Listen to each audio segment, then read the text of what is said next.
자, 지금까지 얘기했던 모든 이 의혹의 중심에는 박근혜 전 대통령이 있잖아요. 근데 박근혜 전 대통령이 허리 통증으로 또 병원에 갔습니다. 예, 백 변호사님 말씀처럼 어제 병원을 찾았고 사실 최순실 씨도 심장 통증이 있다면서 내가 재판에 못 나가겠다 이런 취재말을 했다고 하더라고요. 사실 박 전 대통령도 그렇고 최순실 씨도 그렇고 지금 일단 물론 실제로 아플 수 있습니다만 그러니까 지금 나오는 병원을 간다거나 최순실이 가슴 통증을 호소하면서 불출석 사유를 제출하는 건 최순실 같은 경우 지금 이제 3차 구속영장 또 청구가 또 눈앞에 있는 상황이기 때문에 지금 여기서 이렇게 내 몸까지 안 좋고 이렇게 장기간 재판인데 또 3차 구속영장 발부하는 것은 이경재 변호사의 표현으로는 이거는 인권 침해적 소지가 서서 이거는 유엔에도 문제를 제기할 만하다 이런 얘기들이 나오는 상황인 것 같고요. 박 전 대통령도 약간 마찬가지인 것 같아요. 지금 박 전 대통령은 사실 재판 현실적으로 보이콧한 상황이죠. 예. 국선 변호인도 안 만납니다. 그리고 지금 재판이 언제 개시될지도 아직도 불투명한 상황이고 심지어 이번에 국회 특수활동비 40억과 관련해서는 어떤 방식으로든지 박 전 대통령이 조사를 받지 않을 수 없는 상황이 됐죠. 왜냐하면 모든 국정원장들까지 이제 박 전 대통령이 지시를 했다. 문고리 3인방도 다 지시를 했다라고 한 상황이고 최종적인 마지막으로 이제 들어오는 돈의 그 입구였기 때문에 어쩔 수 없이 조사를 받아야 될 텐데 그때도 제대로 응하지 않을 상황인 그런 상황에서 좀 허리 통증으로 사면서 또 병원을 갔다는 건 지금 보석이나 또 이제 요즘에 해외에서 얘기하는 그 인권 침해 관련된 것들을 좀 노리는 게 아닌가라는 얘기도 나오는 사실입니다. 예. 저는 이런 기대가 좀 너무 어리석은지는 모르겠습니다만은 저는 박근혜 전 대통령께서 지금 이 재판도 굉장히 꼬여가고 있고 이거는 정말 사법부를 정말 곤혹스럽게 하는 거죠. 이렇게 형용화시키다시피 하는 이런 상황이고 그다음에 전직 국정원장이 2명이나 지금 구속이 돼 있고 장관들도 구속이 되고 비서관들 다 구속되어 있고 이런 상황을 풀 수 있는 키는 박 전 대통령만 갖고 계시잖아요. 저는 큰 틀에서 모든 책임이 본인에게 있다라는 그런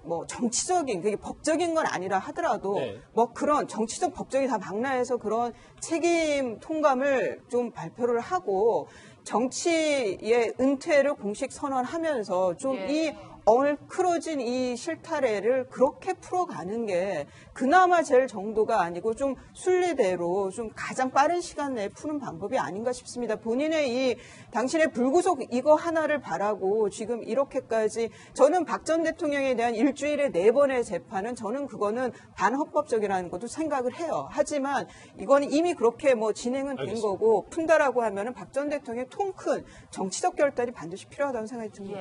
본인의 최측근이었던 최경환 의원도 1억 수설에 시달리고 있기 때문에 박 전 대통령을 점점 더 여러 가지 것들이 옥죄고 있습니다. 이수희 변호사, 백성원 변호사는 여기서 인사를 드리겠습니다. 고맙습니다. 자, 지금까지 얘기했던 모든 이 의혹의 중심에는 박근혜 전 대통령이 있잖아요. 근데 박근혜 전 대통령이 허리 통증으로 또 병원에 갔습니다. 예, 백 변호사님 말씀처럼 어제 병원을 찾았고 사실 최순실 씨도 심장 통증이 있다면서 내가 재판에 못 나가겠다 이런 취재말을 했다고 하더라고요. 사실 박 전 대통령도 그렇고 최순실 씨도 그렇고 지금 일단 물론 실제로 아플 수 있습니다만 그러니까 지금 나오는 병원을 간다거나 최순실이 가슴 통증을 호소하면서 불출석 사유를 대통령만 갖고 계시잖아요.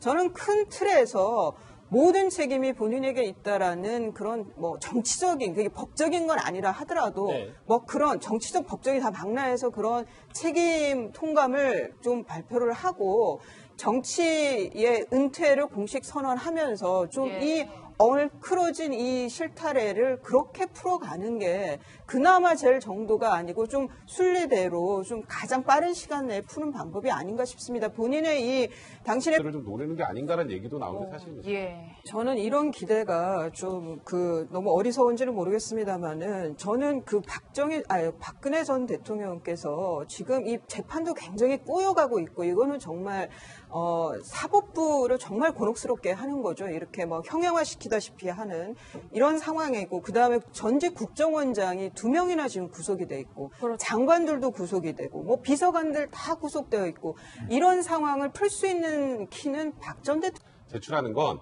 최순실 같은 경우 지금 이제 3차 구속영장 또 청구가 또 눈앞에 있는 상황이기 때문에 지금 여기서 이렇게 내 몸까지 안 좋고 이렇게 장기간 재판인데 또 3차 구속영장 발부하는 것은 이경재 변호사의 표현으로는 이거는 인권 침해적 소지가 서서 이거는 유엔에도 문제를 제기할 만하다 이런 얘기들이 나오는 상황인 것 같고요. 박 전 대통령도 약간 마찬가지인 것 같아요. 지금 박 전 대통령은 사실 재판 현실적으로 보이콧한 상황이죠. 예. 국선 변호인도 안 만납니다.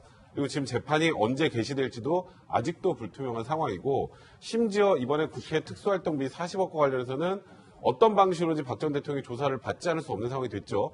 왜냐하면 모든 국정원장들까지 이제 박 전 대통령이 지시를 했다. 문고리 3인방도 다 지시를 했다라고 한 상황이고 최종적인 마지막으로 이제 들어오는 돈의 그 입구였기 때문에 어쩔 수 없이 조사를 받아야 될 텐데 그때도 제대로 응하지 않을 상황인 그런 상황에서 좀 허리 통증으로 사면서 또 병원을 갔다는 건 지금 뭐 보석이나 또 이제 요즘에 해외에서 얘기하는 그 뭐 인권 침해 관련된 것